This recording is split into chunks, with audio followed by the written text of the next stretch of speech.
is, will Donald Trump, assuming this goes ahead and Joe Biden ends up as the president after all the court challenges, will President Trump attend the inauguration? People are now even raising that idea. Again, we know the tradition. The new president comes, he meets with the old president, whether he's beaten him or whether the old president has simply served his 2 terms. They ride up to Capitol Hill together. They share the rostrum together. And that's part of what we expect as a country. Will Donald Trump observe those niceties? We'll have to wait and see. But I completely agree with you, Martha. Donald Trump, he's going to end up with more votes than anybody in history except for Joe Biden this year. As you say, he had an astonishing comeback in the closing days of this campaign, even if he loses. He's going to be a big player. And he's not going to go away and be quiet. He's going to have an enormous impact on the Republican Party in this country, an enormous impact on his millions of supporters. He continues to be a very big factor in the political debate in this country, whether he's the president or the former president. All right, Chris, thank you very much. We'll head back in a bit.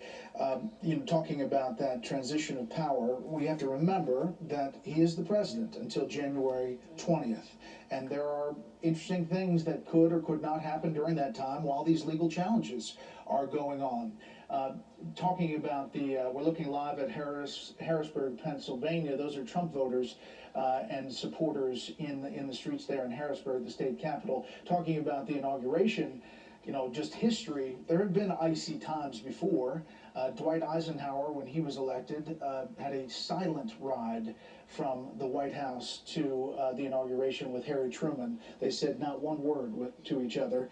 We will see how this all progresses. Bill Hemmer, your thoughts as we've been getting more of this reaction? A number of things too, yeah. I mean, really, you get a lot of thoughts right now. We'll try and go through this together. And as you point out, Donald Trump got 70 million Americans to vote for him in 2020. And to Chris's point, he's not going away, and he has strong support still behind him. Guys, so many times in elections we talk about percentages. Can you get to 51 versus 49? Well, really, over the past several days now, we're talking about raw votes here. We're talking about really on a statewide level that oftentimes you would not even consider. And the voting margin here is something I want you to focus on here. I'm going to take you through Nevada, Arizona. I'm going to end up in Georgia. Tell you a little story right now about what we're seeing here, okay? The difference in the margin here was 25,000 votes for Joe Biden throughout the state of Nevada. All right, let me clear this off here and take you down. This is Las Vegas here. This is Reno up here. 3/4 of the population lives in Clark County. This is Las Vegas. So the margin here for Biden over Trump at the moment, again, it'll change a little bit here.